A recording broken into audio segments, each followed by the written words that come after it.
आपले सर्वांचे लोकप्रिय असे मुख्यमंत्री आदरणीय एकनाथराव शिंदेजी, ठाणे जिल्ह्याचे पालकमंत्री आदरणीय शंभूराजे देसाईजी,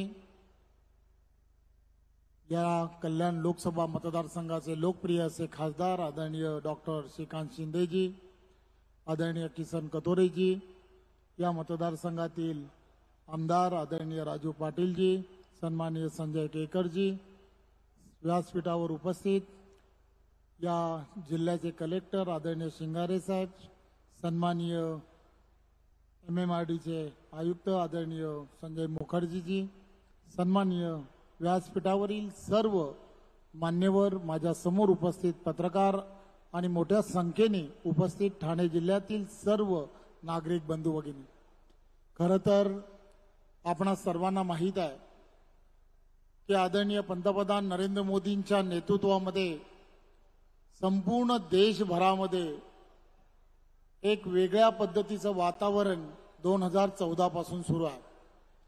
आदरणीय पंतप्रधान नरेंद्र मोदीजींनी संपूर्ण देशामध्ये एक झंझावात म्हणून शेवटच्या व्यक्तीपर्यंत सरकार आणि सरकारच्या योजना या पोहोचल्या पाहिजेत, या दृष्टिकोनातून एक नियोजनबद्ध असा कार्यक्रम आखला आणि त्याचाच एक परिपाठ म्हणून या राज्याचे लोकप्रिय असे मुख्यमंत्री आदरणीय एकनाथराव शिंदे, आदरणीय देवेंद्रजी आणि अजितदादा या तिघांच्या नेतृत्वामध्ये शासन आपल्या दारी या कार्यक्रमाच्या माध्यमातून सरकार आणि सरकारच्या माध्यमातून अधिकारी वर्ग सुद्धा हा प्रत्येक गावागावामध्ये, खेड्यामध्ये आणि प्रत्येक घरामध्ये जाऊन त्या ठिकाणी शासनाच्या प्रत्येक योजना या पोहोचवल्या गेल्या पाहिजे, प्रत्येक व्यक्तीला त्याचा लाभ मिळाला पाहिजे, या दृष्टिकोनातून त्यांनी प्रयत्न केले।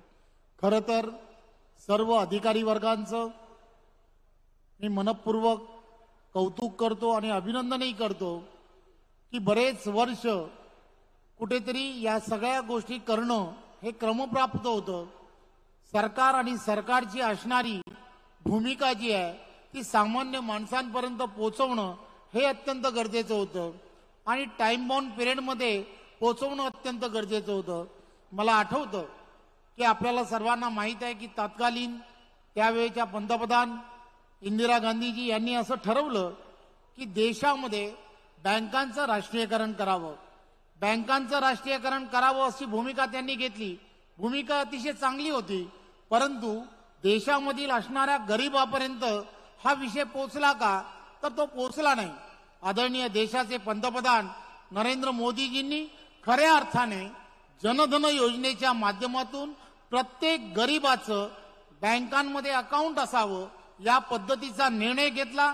बँकांना सगळ्यांना या संदर्भातले निर्देश दिले आणि संपूर्ण आपण पाहिलं असेल देशभरामध्ये प्रत्येक गरिबाचं अकाउंट, कोणतेही पैसे खिशामध्ये नसताना सुद्धा बँकांमध्ये अकाउंट सुरू झालं। त्याचाच फायदा म्हणून आताच आदरणीय डॉक्टर श्रीकांत शिंदेनी जसं सांगितलं, राजीव गांधीजी नेहमी म्हणायचे देशातून दिल्लीतून पाठवलेला 1 रुपया हा शेवटच्या व्यक्तीपर्यंत जाईपर्यंत त्यापैकी फक्त 15 पैसे शिल्लक राहतात। याचाच अर्थ की मध्ये मोठ्या प्रमाणामध्ये लिकेजेस आहेत आणि हे लिकेजेस जर दूर करायचे असतील तर त्यासाठी काय करता येऊ शकतं, पारदर्शकता आणणं अत्यंत गरजेचं होतं आणि ही पारदर्शकता डीबीटी सिस्टीमच्या माध्यमातून आणली, डायरेक्ट बेनिफिट ट्रान्सफर करण्यात आला। शासन आपल्या दारी या योजनेच्या माध्यमातून लाखो लाभार्थ्यांना डीबीटीच्या माध्यमातून योजनांचा लाभ हा डायरेक्ट देण्याचं काम हे शासनाच्या माध्यमातून झालं। मी खऱ्या अर्थाने आदरणीय मुख्यमंत्री एकनाथराव शिंदे, आदरणीय देवेंद्रजी आणि अजितदादा या तिघांचंही कौतुक करतो की त्यांनी हा एवढ्या मोठ्या प्रमाणामध्ये असणारा, हा सामान्यांचा असणारा, जनसामान्यांना आवश्यक असणारा असा त्यांच्या हिताचा असणारा कार्यक्रम हा करण्याचे निर्देश प्रत्येक जिल्हाधिकारी कार्यालयाला दिले आणि जिल्हाधिकारी कार्यालय आणि त्यांच्याबरोबर असणारे सर्व अधिकारी वर्गांनी त्याचं तंतोतंत पालन केलं। मी पुन्हा एकदा आज या सर्व अधिकारी वर्गांचं आणि विशेष करून सरकारचं मनपूर्वक धन्यवाद देतो। जय हिंद, जय महाराष्ट्र।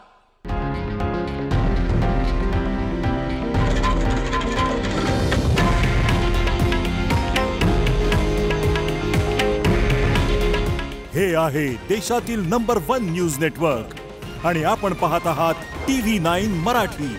काळजी तुमची, हित महाराष्ट्राचं.